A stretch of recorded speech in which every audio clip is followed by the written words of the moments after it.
কিন্তু আমার প্রশ্ন হচ্ছে, এই যে কংগ্রেস যে কথা বললো, সত্যি কি ইন্দিরা গান্ধী থাকলে একেবারে আমূল পরিবর্তন হয়ে যেত?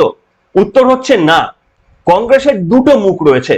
হাতির যেমন দুটো দাঁত থাকে, একটা চেবানোর জন্য একটা দেখানোর জন্য, কংগ্রেসেরও ঠিক তাই। কেন এ কথা আপনাদের সামনে বলছি না, যে আয়রন লেডি সত্যি সত্যি আমেরিকার প্রতিবন্ধকতাকে উপেক্ষা করে পাকিস্তানকে কার্যত দুটুকরো করে দিয়েছিলেন, সেটা ভারতের সেনাবাহিনীদের একটা পরাক্রমতার একটা পরিচয় গোটা বিশ্ব সেদিন পেয়েছিল।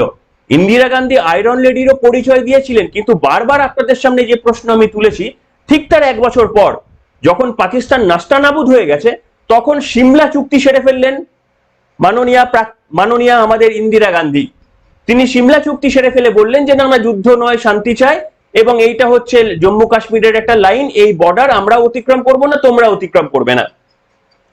যে পাকিস্তান নাস্তানাবুদ হয়ে গেল, যে জুলফিকার আলী ভুট্টো পাকিস্তানের প্রধানমন্ত্রী কার্যত হাতে পায়ে এসে ধরতে হলো ইন্দিরা গান্ধীর, সেই ইন্দিরা গান্ধী আবার পাকিস্তানকে মেনে নিলেন। সন্দেহ হয় না?